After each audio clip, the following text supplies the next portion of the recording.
आपके चरणों में कोटि कोटि प्रणाम। गुरुदेव, आप हमेशा सत्संग में कहते हैं कि जैसे भी हो गुरु और इष्ट के सन्मुख आकर अपने अपराध को स्वीकार कर लो। महाराज जी, पिछले कुछ समय पहले मुझसे आपका अपराध बन गया था, फिर मैं व्यभिचार प्रवृत्ति में लग गया था, फिर आपकी कृपा से बच पाया और हृदय से प्रायश्चित करना चाहता हूँ, जैसे भी आपको उचित लगे वैसा दंड। नाम जप करो, सबसे बड़ा प्रायश्चित नाम जप है। अगर नाम जप करोगे तो सब ठीक हो जाएगा। आगे से हमसे कोई गलती ना बने। हम क्यों गलती करें? हम मतलब जैसे किसी संत को जानना है तो बिना संत हुए थोड़ी जान सकते हो। बाहरी व्यवहार से क्या जान सकते हो? तो हम किसी संत की समीक्षा ना करें, उसको हम उनको मानसिक प्रणाम करें, अपना कल्याण कर लें, अपनी बात बना लें। जैसे संत अपराध बन जाता है, हमने आपसे कहा कि आपको ये नहीं करना, आप वो कर दे तो अपराध बन गया, अवज्ञान रूपी अपराध बन गया। अब वो आपके भजन में बाधा पहुंचाएगा। इसीलिए संत जब आदेश उपदेश करे तो बहुत ध्यान से सुने और उनकी आज्ञा का पालन करे। तो नाम जप करो, नाम जप करो, आगे से वो गलती होने न पावे, ऐसी सावधानी रखो। ठीक है? शिक्षा के बाद हुआ था तो हाँ, माफ हो जाएगा। हाँ, जब आप नाम जप करोगे, मंत्र जप करोगे, हृदय जलेगा, वो अपने आप शांत हो। और माफ करने वाली तो लाडली जो है ठाकुर जी है, अपने लोग तो सब उन्हीं की शरण में है। जी। पायल गुप्ता जी, अलवर राजस्थान से। श्री हरिवंश। श्री हरिवंश महाराज जी। महाराज जी, मन में अनुरूप योजनाओं का क्रियान्वयन ना होने पाने के कारण मन बहुत विचलित व खिन्न हो जाता है। ऐसी परिस्थिति में कैसे उसे वश में करके भगवत चिंतन में लगाएं? जब तक भगवान को अपना नहीं माना जाता और भगवान में महत्व बुद्धि नहीं होती, तब तक इस मनोराज्य जिसे आप कह रहे हैं, इसे मनोराज्य कहते हैं। ये मन कल्पना करता रहता है, ऐसा हो जाए, ऐसा हो जाए, फिर ऐसा हो जाएगा, हम ऐसे सुखी हो जाएंगे, फिर हमें ये मिल जाएगा। इस तरह की जो मनोराज्य वृत्तियां हैं, ये नाम जप से काटी जाती हैं। हम नाम जप का एक तार निरंतर ऐसा अभ्यास करें कि इसको संकल्प विकल्प बनाने का अवसर न मिले। अब रही अनुकूलता और प्रतिकूलता की बात, वो हमारे जीवन में आएगी, उसे काट नहीं सकते, क्योंकि शरीर की रचना पाप और पुण्य, शुभ और अशुभ कर्म से हुई है। तो इसके परिणाम में कभी शुभ कर्म का परिणाम सुख अनुकूलता आएगी, कभी अशुभ कर्म का परिणाम दुख और प्रतिकूलता आएगी। नाम जापक दुख और सुख को समान भाव से सहे, सुख दुखे समय कृत्वा लाभा लाभो जया जयो। जो लाभ और हानि में, जय और पराजय में, सुख और दुख में समान रखे, वो है भगवान का चिंतन, वो है भगवान का नाम, वो है भगवत आराधना। अगर अध्यात्म बल नहीं है तो सारा संसार सुख दुख में पिस रहा है। कभी सुख है तो नाच रहा है, कभी दुख है तो बैठे रो रहा है। लेकिन एक आध्यात्मिक व्यक्ति के जीवन को देखा जाए, वो सुख में फूलेगा नहीं और दुख में भूलेगा नहीं। सच्चिदानंद भगवान का आश्रय लेकर वो दुख को भी रौंदते हुए चला जाएगा। तो बिना भगवान के आश्रय के, बिना भगवान के भजन के ये मनोराज्य नहीं नष्ट होगा और सुख दुख में समानता नहीं आएगी।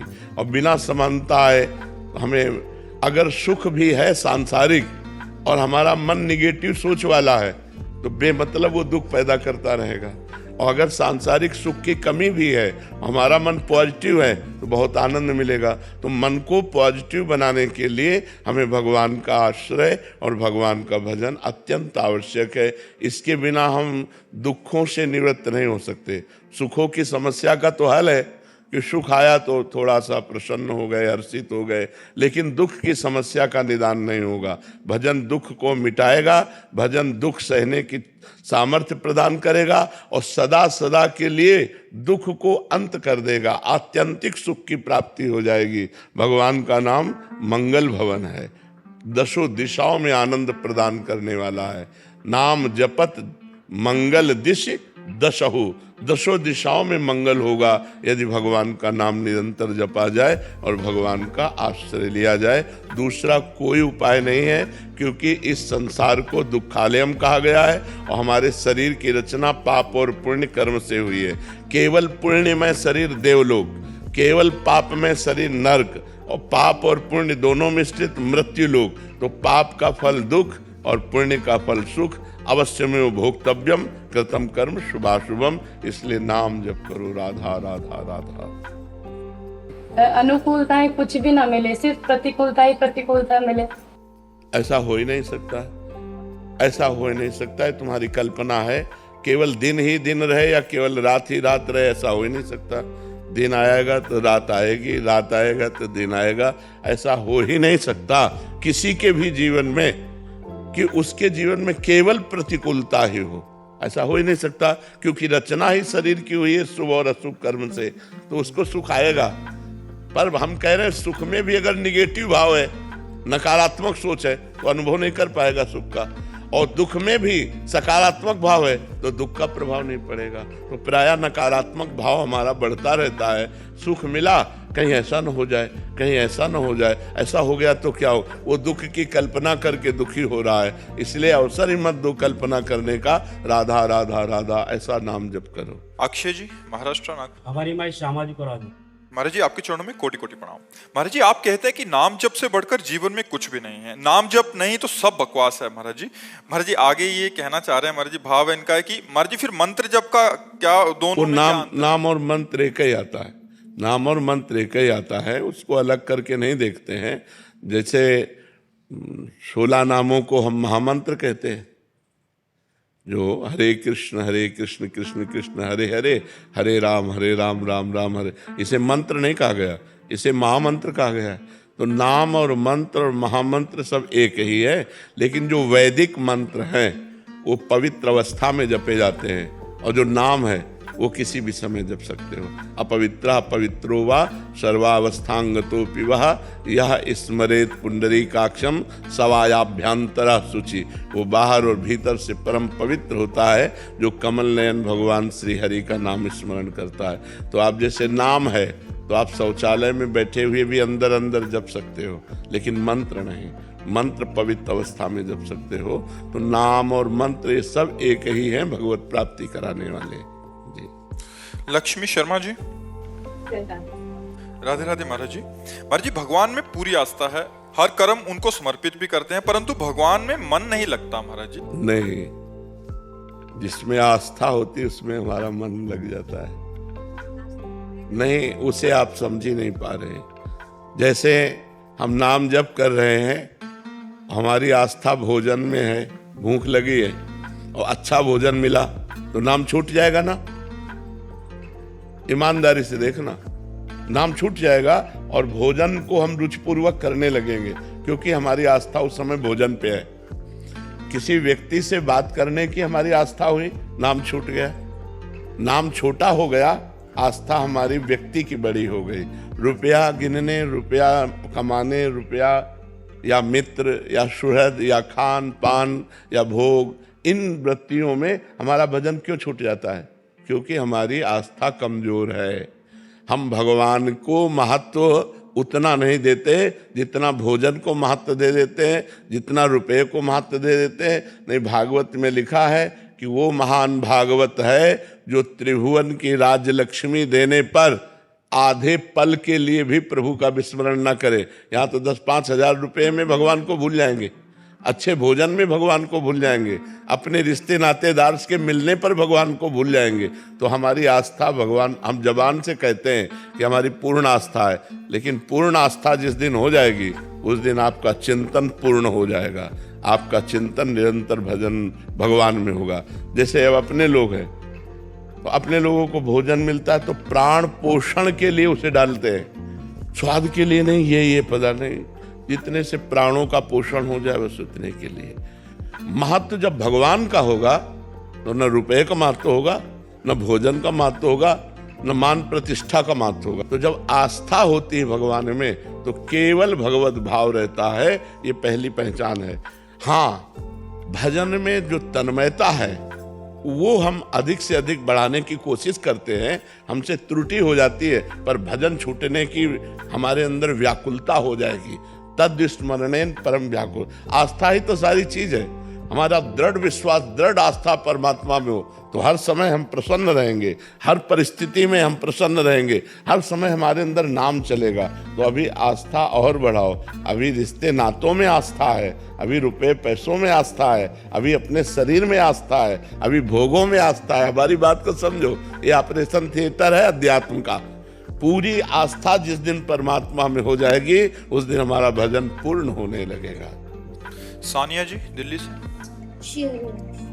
श्री हरिवंश महाराज जी हमें पता है कि हमारे अंदर क्या क्या कमियां हैं, हम उसे सुधारने का बहुत प्रयास करते हैं परंतु कोई प्रभाव नहीं दिखता, वो गलती होती है महाराज जी।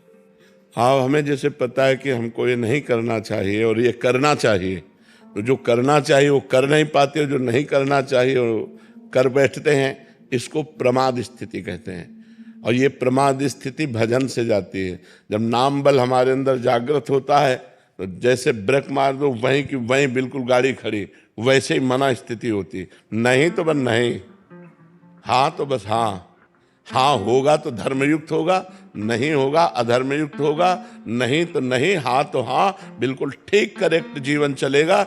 भजन बल एकत्रित हो जाए। अभी 2-4 माला को भजन बल नहीं कहते।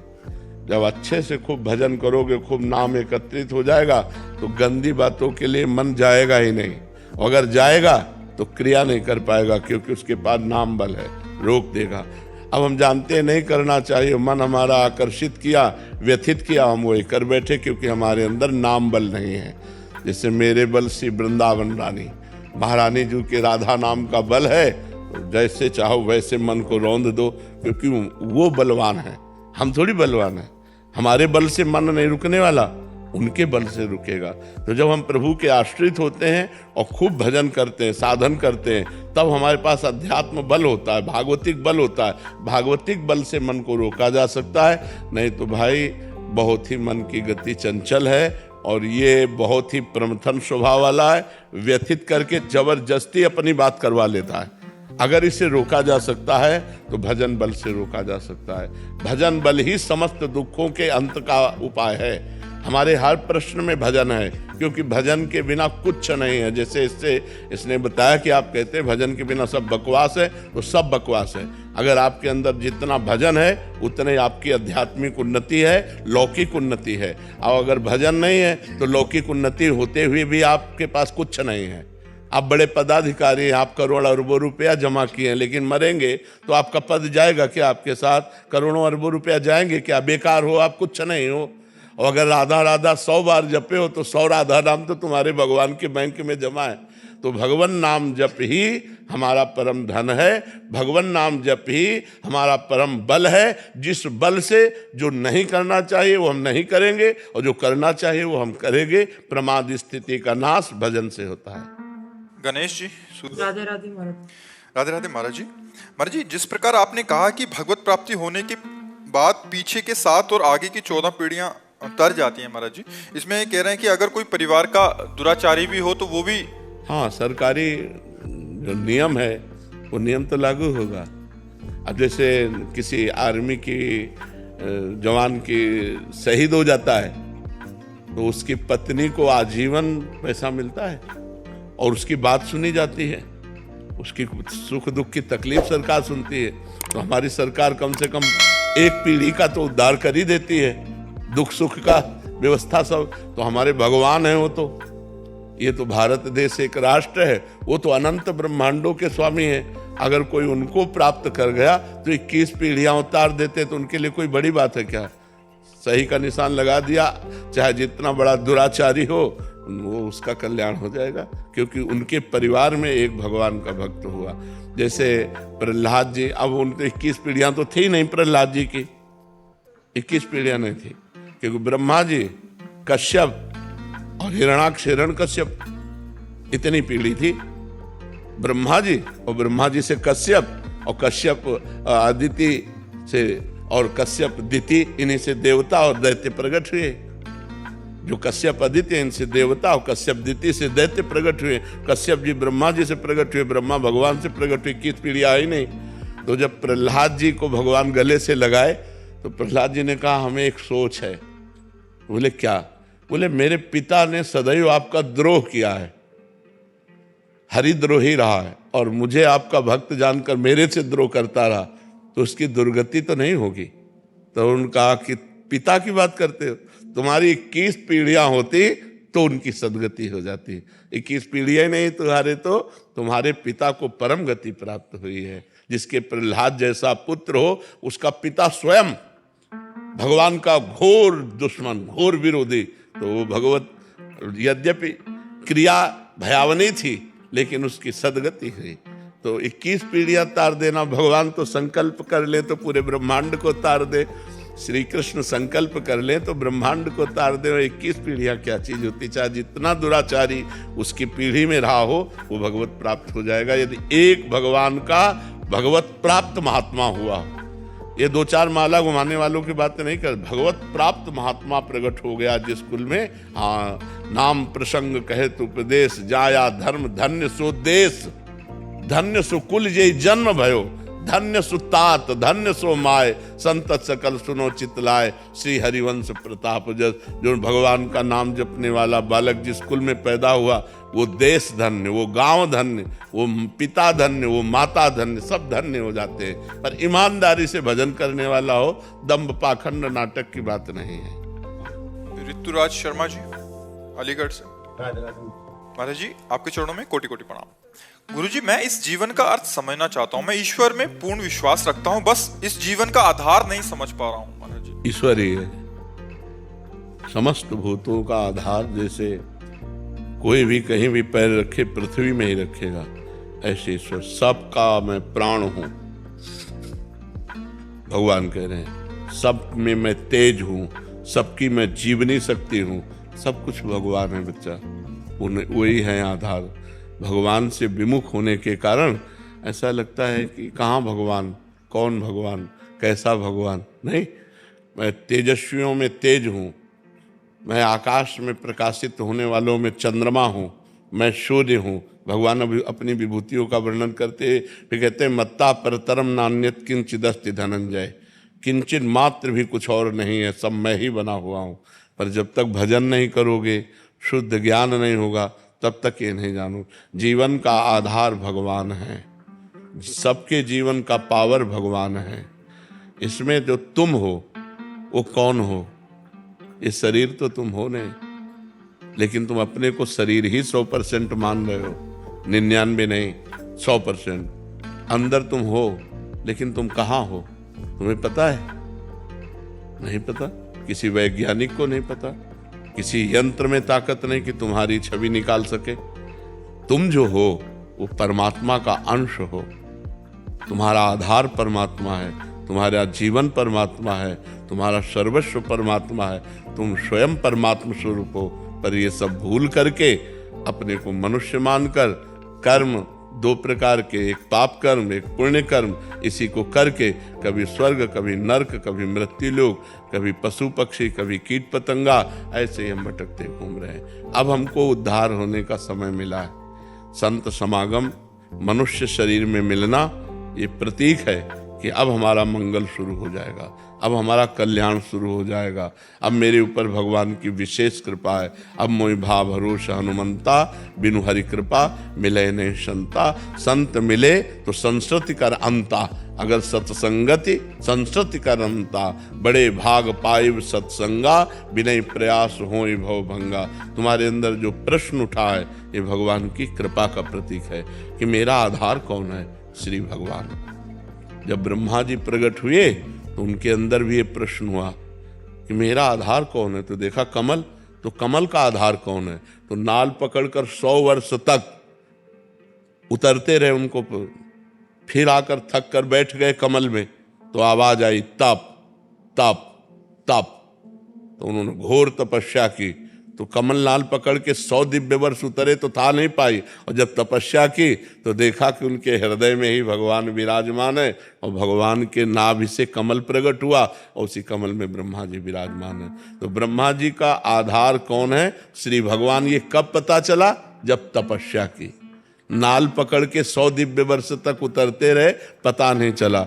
जब भगवान का भजन किया तब पता चला। तपस्या का मतलब है कष्ट सहते हुए भगवान का सुमिरन करना, भगवान का भजन करना। तो वो आप भी कर सकते हो।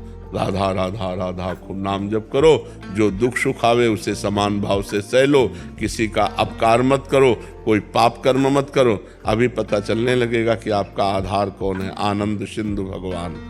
शैलेश यादव जी अयोध्या जी। राम राम। राम राम महाराज जी। महाराज जी,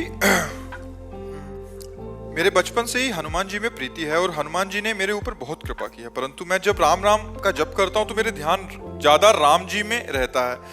मन में जलन होती है कि हनुमान जी का चिंतन नहीं हो रहा। यही हनुमान जी की प्रसन्नता का हेतु है। हनुमान हनुमान कहने से जितना हनुमान जी प्रसन्न नहीं होंगे, उतना राम राम कहने से प्रसन्न होंगे। जहाँ राम नाम सिया राम नाम कीर्तन होता है, वहीं हनुमान जी आंसू बहाते हुए आनंद पूर्वक वो इस कीर्तन सुनते हैं। यत्र यत्र रघुनाथ कीर्तनम तत्र तत्र कृतमस्त कांजिलम वाष्पवारि परिपूर्ण लोचनम।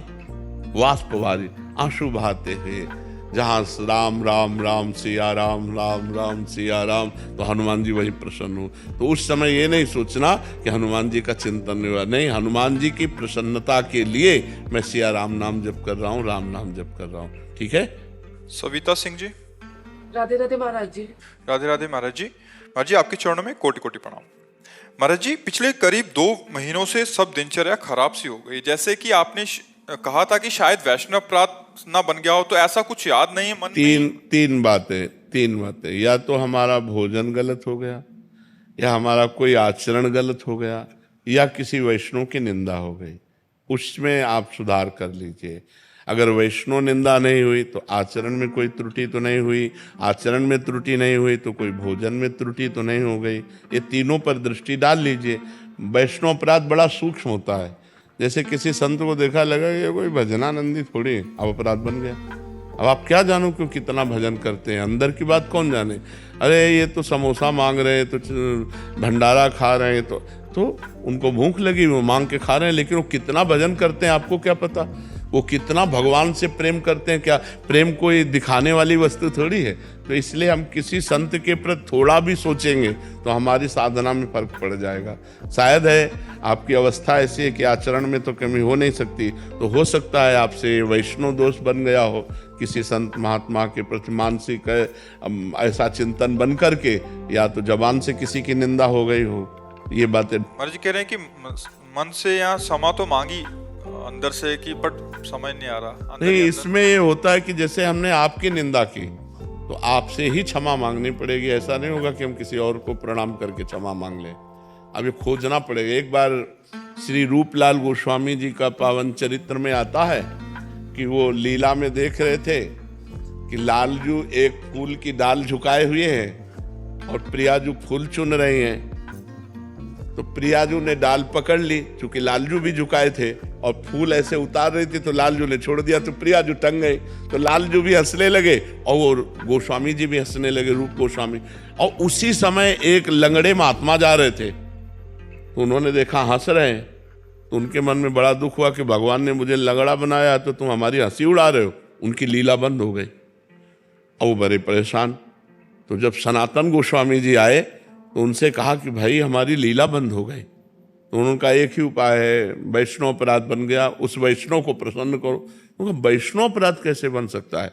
ना हमने कभी किसी की निंदा की है, ना किसी का कोई हमारा संसर्ग है, हम तो एकांत सेवन करते हैं। बोले नहीं, वैष्णव अपराध बन गया, तभी आपकी लीला में विघ्न पड़ा।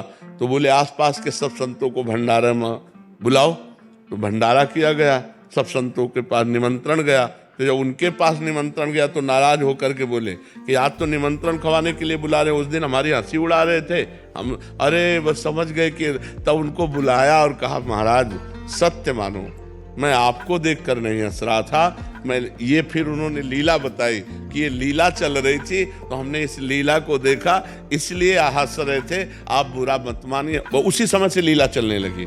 देखो उन्होंने निंदा नहीं की, कोई अपराध नहीं किया, लेकिन किसी वैष्णव को दुख हो गया उनके को लेकर, उनकी लीला बंद हो गई। इसलिए अपने लोगों से कोई न कोई संत वैष्णव अपराध बन जाते हैं तो अपना भी भजन। इसीलिए सब संतों को रोज प्रणाम करो, 10-5 भक्तों का रोज नाम स्मरण करो, भक्त नामावली, कई नामावलियां हैं, भक्त नामावली, भक्तों का स्मरण करो।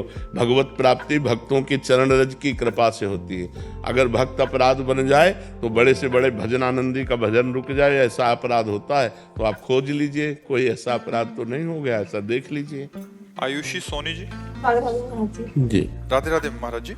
महाराज जी आप कह रहे हैं कि आप भारतीय महिला क्रिकेट टीम के खिलाड़ी हैं और महाराज जी आपके प्रवचन सुनने से मांस आदि का भी त्याग कर दिया, भक्ति में मन लगने लगा है महाराज जी। महाराज जी मेरा सवाल है कि लगातार पूर्ण समर्पण के साथ भी मेहनत करने पे जब सर्वश्रेष्ठ प्रदर्शन देते हैं फिर परिणाम उसके ठीक नहीं नजर आते तो महाराज जी निराशा सी होती है, तो ऐसा है कि कभी कभी हमारा अभ्यास भी ठीक होता है, हमारा प्रयास भी ठीक होता है, लेकिन हमारे साथी भी तो है ना, उनका भी तो प्रारब्ध जुड़ा हुआ है। केवल आपका ही तो एक टीम होती है ना, तो टीम में मान लो 15 लोग हैं, तो आपका अभ्यास ठीक है, आपके आचरण ठीक हैं, आपका प्रारब्ध भी ठीक है, लेकिन 14 का अभ्यास, 14 का प्रारब्ध, 14 के आचरण जो शेष हैं, अगर वो प्रारब्ध गिराने वाला है और अभ्यास शिथिल है तो आपका अभ्यास बहुत श्रेष्ठ, प्रारब्ध बहुत अच्छा है, लेकिन आप उसी टीम में हैं, आप हारेंगे। और अगर हम व्यक्तिगत खेल में सिलेक्शन नहीं हो पाता तो इसमें क्या सोचें, मतलब टीम में ही सिलेक्शन नहीं हुआ तो हमारा भी हाँ, हमारा वो पर्सनल हमारा प्रारब्ध है, वो पर्सनल हमारा प्रारब्ध। कभी कभी होता है कि जैसे हम टीम में सम्मिलित हो गए हैं तो पूरे टीम का प्रारब्ध, जय और पराजय पूरी टीम की मानी जाएगी। मान लो आप खिलाड़ी हो और आपका ज्यादा अभ्यास नहीं है और 4 ने बहुत उत्तम खेल खेला और विजय को प्राप्त हुए, तो आप टीम में हो इसलिए आप भी विजय को प्राप्त हुए। तो हो सकता है जब टीम में होते हैं तो उसमें पूरी टीम का प्रारब्ध होता है, उसमें पूरी टीम का अभ्यास होता है, तो हम अपने अभ्यास से न चूकें, हम अपना प्रयास करें और असफलता मिले तो उस समय विचार करें कि ये पूरी असफलता है। अगर हमारे पूरे साथी पूरा अभ्यास ठीक करें और भगवान नाम जप करके अपने प्रारब्ध को रोके तो विजय प्राप्त हो जाएगी, निश्चित विजय प्राप्त हो जाएगी। जी कभी कभी ऐसा होता है कि अच्छा खेलने के बाद भी नहीं हो पाता। हाँ, आप ही अकेले थोड़ी है ना, टीम है ना, पूरी टीम का प्रारब्ध उसमें लगा हुआ, प्रारब्ध भोग। तुम्हें दुख मिलेगा, तुम्हें हार मिलेगी, तभी तो दुख मिलेगा, तभी तो तुम्हें पश्चाताप होगा, पूरी टीम का प्रारब्ध लगा होता है। अब सब भजन तो करते नहीं, धर्म से चलो, ये थोड़ी कि शराब और मांस और ये सब गंदे आचरणों में कि हम जीत गए तो कितना जीतोगे। जब बुरा प्रारब्ध आएगा तो हारते चले जाओगे। अच्छे खिलाड़ी तो अच्छा, यही खेल है जीवन का केवल उद्देश्य थोड़ी है, माया खेल से भी तो जीतना है, और माया खेल से जीतना है तो पवित्र भोजन, पवित्र आचरण, नाम जप और संसारिक खेल में अभ्यास भी करो, तो अब इसमें भी आप विजय को प्राप्त होंगे। भगवान जिसके साथ हैं उसके साथ विजय रहती है। यत्र योगेश्वरा कृष्णो यत्र पार्थो धनुर्धरा तत्र श्री विजयो भूतिर्धुआ नीतिर्मतिर्मम। जहाँ भगवान श्री कृष्ण वहीं विजय है। तो भगवान का नाम स्मरण करो, पवित्र आचरण करो, अभ्यास ठीक करो। अगर फिर भी फेल हो जाते हो, आप हार जाते हो, तो उसमें संतोष करो कि हमारे साथ पूरी टीम है, हमारी किसी टीम के खिलाड़ी का प्रारब्ध हम सबको भोगना पड़ रहा है। हमारा अभ्यास कम नहीं है, हमारा भजन कम नहीं है, हमारे आचरण ठीक है, तो इसलिए हमको दुखी नहीं होना चाहिए। अनु जी फरीदाबाद से। राधे राधे महाराज जी। महाराज जी कैसे मैं और ज्यादा सहनशील होकर घर गृहस्थी में आने वाली बाधाओं को सह सकती हूँ? नाम जप करो, सत्संग सुनो, सत्संग से बुद्धि पवित्र होगी। विवेक के द्वारा हम हर विपत्ति से बच सकते हैं। विपत्ति रहेगी पर विवेक हमारे अंदर जागृत हो गया है तो हमें बचा लेगा। हमारा अगर अंदर का चिंतन ठीक है तो हर विपत्ति हम सह सकते हैं। तो हमारे द्वारा किए हुए कर्म को हम भोग रहे हैं ना, हम ही ने तो किया है, तो किसी दूसरे ने थोड़ी किया है, तो हमने किया है, हम उसको भोग रहे हैं, तो आनंद पूर्वक भोग रहे हैं। और नाम जब चल रहा है तो हृदय आनंदित है, हृदय में आनंद है तो बाहरी कष्ट हमको परास्त नहीं कर पा रहा। ऐसे ही हमारे गृहस्थी में क्रम चलता रहता है, कभी सुख, कभी दुख, कभी समस्याएं, कभी समाधान, ऐसे बार बार चलता रहता है। ऐसा नहीं कि दुख ही दुख चलता रहता हो या सुख ही सुख चलता रहता हो। तो अगर हमारा विवेक जागृत है और हम नाम जप परायण हैं तो हम दुख के समय बच जाएंगे कि हमारे द्वारा किए हुए कर्म का ही परिणाम आया है। अब उसको सुलझ करके भोग लेते और कोई ऐसी विपत्ति नहीं जिसका निदान ना हो। और हमको उसको अपने मन में राजी होना पड़ेगा। अगर हम मन में नकारात्मक सोच को ही बढ़ाते चले जाएं तो अच्छी परिस्थिति में भी हम दुखी रहेंगे। अगर हमारी सकारात्मक सोच बन जाए तो बिगड़ी हुई परिस्थिति में भी हम आनंदित रहेंगे, खुशी रहेंगे। तो हर वस्तु, हर व्यक्ति, हर संबंध खुशी के लिए ही तो किए जाते हैं। हम कोई वस्तु एकत्रित करते हैं, कोई संबंध करते हैं या कोई भी व्यवहार करते हैं तो अपनी खुशी के लिए तो करते हैं। तो खुशी व्यक्ति वस्तु स्थान में नहीं है, खुशी हमारी सोच में है। एक छोटा सा बच्चा मिट्टी का खिलौना पाके खुश हो जाता है, उसकी सोच है ना उतनी, वो आपको मिले तो आप खुश नहीं होंगे क्योंकि आपकी सोच और कुछ है ना। तो अगर हमारी सोच परमानंद भगवान में है तो कौन सी परिस्थिति हमें दुख दे सकती है? परिस्थिति आती जाती है। भगवान नित्य सच्चिदानंद में है, जिन्होंने एक सेकंड में अनंत ब्रह्मांडों को रच दिया, वो मेरे मालिक हैं। तो मेरी परिस्थिति का समाधान वो क्यों नहीं कर सकते? तो हम खुश रहेंगे, हम आनंदित रहेंगे। तो हम हर समस्या का समाधान तभी पा सकते हैं जब हमारा चित्त भगवान से जुड़े। अगर भगवान से नहीं जुड़ेगा तो फिर तो हम आप सबसे प्रार्थना करते हैं कि हमारे जीवन में संघर्ष और समस्याएं बनी रहेंगी। बड़े बड़े महात्माओं के, यहाँ तक कि युधिष्ठिर आदि धर्मात्माओं के, यहाँ तक कि भगवान स्वयं श्री राम के, आप देखा जब मनुष्य रूप में अवतरित हुए तो सरकार को कितना कष्ट सहना पड़ा, हर समस्याएं आई, सीता जी का हरण हुआ, दशरथ जी का मरण हुआ, क्या क्या हुआ। तो जीना पड़ेगा, हमको जीना पड़ेगा, इसी जगत में रहना पड़ेगा। लेकिन हमको वो कला सीखनी है जिससे हम दुख को भी सुख में परिणित कर सके। वो है भगवान का भरोसा, भगवान का आश्रय। अगर भगवान का आश्रय, भगवान का भरोसा है, बिल्कुल सब ठीक हो जाएगा। हमारी विश्वास मान लो, हम अपने विश्वास से कहते हैं कि हमारी हालत ये थी, हम तुमसे सच्ची कहते हैं कि हम पड़े हैं, पानी रखा है, हम उठा के नहीं पी सकते। आज आप देखते हो सैकड़ों साधक हैं, तो ये कौन है? भगवान ही तो है ना। भगवान आकर इतने रूपों में, अपने बाप को कोई दुलार नहीं करता लेकिन ये हमारा दुलार करते हैं। तो हमें लगता है ये मेरे ही ऊपर नहीं, यदि आप भगवान के आश्रित हो जाओ तो भगवान आपके भी हैं।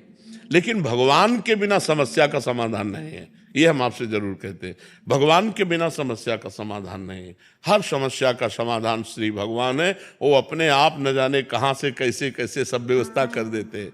इसलिए हम सबसे कहते हैं कि अपनी समस्या का समाधान केवल भगवान से होगा, किसी इंसान से नहीं होगा।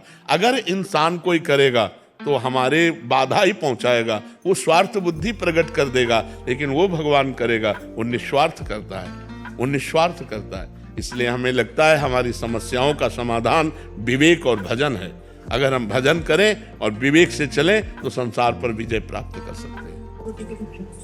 मेरे को जानना था, गृहस्थ आश्रम में हमें जैसे किसी दिन नेल्स कट नहीं करना, कभी बाल कट नहीं करना। एक दिन आपने सत्संग में वर्णन किया था कि बुधवार और शुक्रवार के दिन ही आपको करना, तो ये क्या पाप में है या फिर? देखो, एक हमारे धार्मिक अनुशासन है। जैसे गुरुवार को हम बाल नहीं कटा सकते, साबुन से वस्त्र नहीं धो सकते, नाखून नहीं कटा सकते, सेव नहीं बना सकते। ये हमारी एक धार्मिक परंपरा है, हमको उसका निर्वाह करना चाहिए। अब जैसे आप करो तो आपकी बुद्धि भ्रष्ट हो जाएगी। जो धार्मिक हमारी परंपरा है, अब जैसे प्रातः काल जग करके भगवान सूर्य का अभिनंदन वंदन करना, अर्घ आदि देना, माता पिता के चरण छूना, अब ये सब बंद हो गया। अब देखो बंद हो तो बुद्धि भ्रष्ट नहीं हो रही है। कौन शांति से जी पा रहा है? माता पिता बेचारे बड़े बूढ़े, उनको कोई अनाथालय भेज रहा है, कोई धक्का मार के घर से बाहर कर रहा है, और वो जवान होकर के और इतनी समस्याओं में फंसते चले जा रहे हैं कि फिर परिणाम पत्नी कहीं और भाग रही, पुत्र कहीं और जा रहा है। ये सब क्या हो रहा है? पूरा विस्फोट है ना। नहीं, गृहस्थी कितनी आनंद में व्यतीत हो सकती है यदि हम धर्म से चलें। तो हमारा जो धर्म अनुशासन शास्त्र है, हमको उसके अनुसार चलना चाहिए।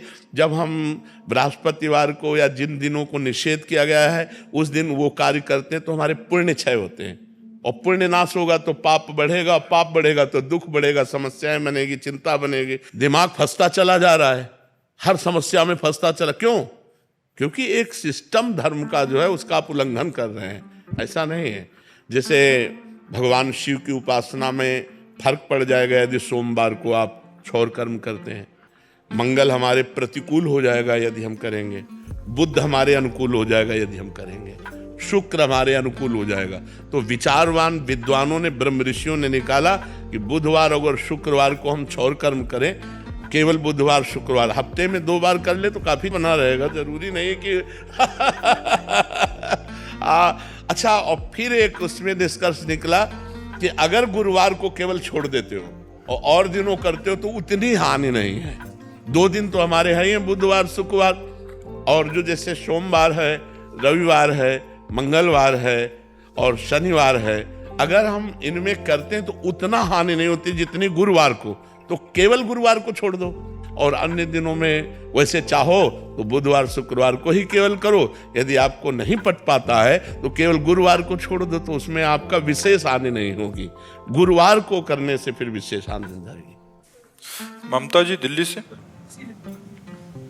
श्री हरिवंश महाराज जी, गुरु दीक्षा के बाद शिष्य का नया जन्म हो जाता है, तो क्या गुरु दीक्षा से पहले किए हुए पाप कर्म दीक्षा के बाद नष्ट हो जाते हैं? हाँ, यदि नया पाप कर्म ना हो तो जो दीक्षा मिलती है उससे सारे पाप नष्ट हो जाते हैं। इसमें एक उदाहरण में चतुर्भुज दास जी का पावन चरित्र जब हम देखते हैं तो उसमें आता है कि वो भगवत चर्चा कर रहे थे, तो कथा में यही कहा कि जब कोई दीक्षा लेता है तो उसका नया जन्म हो जाता है, पुराने पाप उस पर लागू नहीं होते।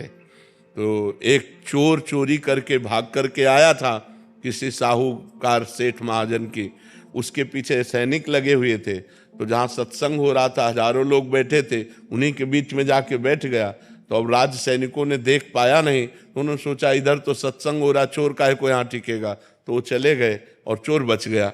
सत्संग में यही चर्चा चल रही थी कि दीक्षा लेने से नया जन्म हो जाता है, पूर्व पाप नष्ट हो जाते हैं। तो जब सत्संग संपन्न हुआ तो चतुर्भुज दास जी संत थे, उनके पास गए और बोले, महाराज आप जो बात कह रहे हैं सत्य है कि दीक्षा लेने से सारे पाप नष्ट हो जाते हैं? तो मैं घोर पापी हूँ, चोर हूँ, हिंसक हूँ, कौन सा पाप नहीं जो मैंने ना किया हूँ, क्या मैं दीक्षा ले लूंगा आज से निष्पाप हो जाऊंगा? बोले आज से हाँ निष्पाप हो जाओगे। तो बोले दीक्षा दीजिए। तो चतुर्भुज दास जी ने कि ये सही अधिकारी है, अभी इसका मूड बन गया है, नहीं तो हो सकता है कि कभी जिंदगी में इसका क्योंकि हिंसक स्वभाव का है, तो उन्होंने तुरंत उसको दीक्षा दी, मूड मुड़वाया, कंठी पहनाई, तिलक लगाया, 12 तिलक। और दूसरे दिन वो निर्भय होके घूम रहा था। सोई साहूकार अपने सैनिकों के साथ तो था, इस सेठ खोज रहा था, अरे बोले यही है, उसको बंदी बना लिया गया, राज दरबार में ले गए। राजा ने कहा तुमने चोरी की है? उसने कहा इस जन्म में नहीं। बोले महाराज जन्म की बात नहीं है, कल की बात है, कल इसने चोरी की है। उसने कहा मैं कसम खा सकता हूं कि इस जन्म में चोरी नहीं की। साहूकार ने कहा मैं कसम खा के कहता हूं कि इसने कल चोरी की है, ये केवल भेष बना लिया है, मूड मुड़ा लिया, तिलक लगा लिया, लेकिन है यही। अब दोनों अपनी अपनी कसम पे। तो उस समय जो पद्धति चलती थी सत्य को प्रमाणित करने के लिए, तो एक लोहे का फार गर्म किया जाता था और पीपल की छोटी सी नवीन पत्ता ऐसे रख दिया जाता था और उसके ऊपर सूत ऐसे बांध दिया जाता था, और वो लोहे का जलता हुआ फार हाथ में ले और सूत जले ना और 7 कदम चल के फेंक दे, वो सत्य माना जाता था। तो ऐसा ही चोर के साथ किया गया। जे ही पूरी पद्धति करके ऐसे फार, तो उसने कहा गुरुदेव ने कहा था कि दीक्षा लेने के बाद नया जन्म होता है, ये अंदर, और जोर से बोला मैंने इस जन्म में कभी पाप नहीं किया, और 7 कदम चला, फेंक दिया, बिल्कुल सूत ज्यों का त्यों। अब तो राजा ने सेठ को कहा इसे फांसी दो, इतने बड़े वैष्णव को, संत को चोर कहा। जब उसकी फांसी की बात कहते बोले सरकार नहीं वो भी सही है, फांसी मत दीजिए क्योंकि वो अपराधी नहीं, अपराधी तो मैं हूं। तो बोले अब तुम अपराधी कैसे हो सकते, तुम्हारा तो प्रमाण हो चुका है कि तुम इस जन्म में चोरी नहीं की। बोले इस जन्म में नहीं की? बोले क्या कहानी क्या है? बोले कहानी यह है कि हमने कल चोरी की थी। ये सही कह रहे हैं, लेकिन फिर हमने दीक्षा ले ली, तो दीक्षा से नया जन्म हो जाता है, इसलिए मैंने इस जन्म में चोरी नहीं की। इस बात से वो राजा बड़े प्रभावित हुए। बोले मैं उन संत से मिलना चाहता हूं जिन्होंने तुम्हारे जैसे चोर का परिवर्तन कर दिया। तो उस दृष्टांत से पता चलता है कि नया जन्म हो जाता है, लेकिन अबलो नसानी अबना न सही हो। उस चोर ने झूठ नहीं बोला, उसने फिर कभी चोरी नहीं की, आज तक किया, अब नहीं करूंगा, तो इससे सारे पाप नष्ट हो जाते हैं दीक्षा लेने से। अगर दीक्षा लेकर फिर पाप करे तो पक्के रजिस्टर्ड पाप होते, फिर वो भोगना पड़ता है और उसमें गुरु को भी कष्ट भोगना पड़ता है। ऐसा नहीं है जैसे शिष्य पाप करे, यदि उसको दंड ना दे, उसको त्याग ना करे, तो गुरु को भी पाप लगता है कि आप ऐसे को क्यों दीक्षा दी, क्यों मंत्र दिया। अंकित जी, अंकित राठी। राधे राधे। राधे राधे महाराज जी। महाराज जी आपका प्रश्न ऐसा है कि काफी जनों का ऐसा प्रश्न हो सकता है कि किन्हीं के घर में उनके प्रियजनों का मृत्यु हो जाता है महाराज जी। आप कह रहे हैं कि आपके 23 दिन के एक बालक थे, उसका मृत्यु हो गया महाराज जी। अब जीवन स्थगित सा लग रहा है, वापस जीना चाहते हैं मगर किसी चीज में मन नहीं लग रहा महाराज जी। ऐसी स्थिति में जब वो ऐसी दुविधा सी आ जाती है जीवन में, ऐसी प्रतिकूलता आ जाती है, तो महाराज जी उस समय मन को कैसे? अभी हमने बताया कि समस्या का समाधान भगवान है। अगर हम नाम जप और विवेक, अब विवेक से हमको ये पता होना चाहिए कि वो जीव केवल 23 दिन के लिए आया, 23 महीने के लिए आया, 23 साल के लिए आया। हम 23 सेकंड भी नहीं बढ़ा सकते। वो जीव आया ही इतने काल के लिए। अब हम अपने स्वार्थ को रोते हैं कि मेरा बेटा अगर ये जवान होता, पढ़ते लिखता, नौकरी करता, तो मैं अपनी आंखों से सब देखता, वो कमाता और सुखपूर्वक रहता। लेकिन ये आपकी सोच है। वो जीव तो केवल 23 मिनट के लिए आया, 23 सेकंड के लिए आया, मतलब पैदा होते ही मर गया। 23 दिन के लिए, 23 महीने के लिए, 23 साल के लिए, उस पर हमारा बस नहीं चल सकता, उस पर किसी का बस नहीं चलता। जितनी आयु लेकर के जीव आता है उतनी आयु ही, ये हमारा विवेक। तभी हमने 2 बातें कही थी, नाम जप और विवेक से हम संसार पर समाधान पा सकते हैं। भाई उसकी आयु ही इतनी थी तो मैं क्या करूं, मेरा इतना पुण्य नहीं था, मेरा पुण्य इतना ही था कि मुझे पुत्र तो मिलेगा लेकिन इतने दिन के लिए मिलेगा। अब उस पर किसी का बस नहीं, काहू को बस ना है, जो कछुए सब तिहारी कृपा, किसका बस है आप बताओ। अगर बस चले तो हम सब समस्याओं को मिटा दें, लेकिन हमें मिटाना नहीं, हमें भोगना पड़ता है। बड़े बड़े संतों को भोगना पड़ता है, नहीं भोगना पड़ता। तो इसलिए ये विचार कीजिए कि अगर मिटाना संभव होता तो दशरथ जी की मृत्यु नहीं होती। जिनके पुत्र भगवान राम है, राम के पिता कहलाने का सौभाग्य जिनको मिला, उनको भी तड़प तड़प करके प्राण त्यागने पड़े। हा राम हा राम हा राम। और भगवान राम, समर्थ राम विराजमान है, लेकिन उनके पिता। तो ये जो मृत्युवाद है, इसके लिए वशिष्ठ जी कह रहे, सुनो भरत भावी प्रबल, बिलख कहो मुनिनाथ, हानि लाभ जीवन मरण जस अपजस विधिया। ये विधान का है। अगर वो है कि बालक जन्मेगा लेकिन 15 मिनट जिएगा, तो 15 मिनट केवल रोएगा, इसके बाद खत्म हो जाएगा। 5 सेकंड भी आप नहीं बढ़ा सकते, चाहे जितना बड़ा सर्जन डॉक्टर ले आओ, नहीं बढ़ा सकते। तो इस पर थोड़ा विचार। अगर आप दुखी होकर के जीवन व्यतीत करेंगे तो अपना उत्साह नष्ट करके अपने जीवन को कमजोर कर लेंगे। तुरंत काटिए उसके कि नहीं, वो जीव केवल इतने ही मिनट के लिए आया था, मेरा इतना ही पुण्य था, अब इसके आगे नहीं, तो अब आगे देखते हैं। अगर संतान सुख होगा तो आ जाएगा, नहीं आ जाएगा तो कोई बात नहीं। हम भगवान को अपना बेटा बना लेते हैं, गोपाल जी को अपना बेटा बना लेते हैं, भगवान को अपना मित्र बना लेते हैं। हम इसीलिए कह रहे हैं हमारी हर समस्या का समाधान भगवान है। अगर हम विवेकवान हैं और भजन करते हैं तो समस्या का समाधान हो जाएगा। देखो आप तो ऐसे उदास हो गए। अब भजन करने वाले श्रीवास जी थे, चैतन्य महाप्रभु के चरित्र में पढ़ना, उनके घर में कीर्तन हो रहा था और कई दिन से उनका जवान बेटा बीमार था और एक ही बेटा था और भी पधार गया। और कीर्तन में श्रीवास जी हरे कृष्ण, तो आकर दासी ने कान में कहा कि पुत्र पधार गया। तो उनका दोबारा मत आना आंगन में। अगर महाप्रभु को पता चल गया तो कीर्तन रुक देंगे, और उनका कीर्तन रुका, उनका आनंद रुका तो मैं प्राण त्याग दूंगा, क्योंकि उनके आनंद में। और बस हरि बोल, महाप्रभु का कीर्तन रुक गया। महाप्रभु ने कहा श्रीवास कुछ हुआ क्या? क्योंकि मेरे हृदय का प्रेम सूख रहा है। तब लोगों ने बताया कि इनका पुत्र संपन्न हो गया। तो उनका श्रीवास तुम्हारा पुत्र संपन्न हो गया, तुम कीर्तन कर रहे? बोले प्रभु देखो, विवेक देखो, उस जीवात्मा को इससे बड़ा सौभाग्य क्या मिल सकता है कि जहां चैतन्य महाप्रभु कीर्तन कर रहे हैं और वहां वो जीवात्मा जा रहा है तो सीधे भगवान के पास जा रहा है। इसलिए मुझे तो बड़ा आनंद है कि मेरे पुत्र का मंगल हो गया। विवेक, मेरे पुत्र का मंगल हो गया। प्रभु इसमें शोक की क्या बात है? मरना तो सबको एक दिन था ही। अगर ये आपकी सानिध्य में प्राण त्याग किया तो मेरे सौभाग्य का विषय। तो ऐसे गले लगा लिया और कहा श्रीवास तुम पर श्री कृष्ण की विशेष कृपा है। ये बात सोचनी है। तो उस जीव का जिस समय तक, जितने दिन तक हमारा संयोग है, वह उतने दिन तक रहेगा, इसके आगे नहीं रहेगा। महाराज जी कोटि कोटि प्रणाम जी। मैं कभी कभी डिप्रेशन में चला जाता हूँ। नाम जप करो, डिप्रेशन नहीं रहेगा। नाम जप करो, अधिक से अधिक नाम जप करो, डिप्रेशन खत्म हो जाएगा। और कभी कभी मन ये करता है महाराज जी के आश्रम में रहूं यहाँ कभी कभी पर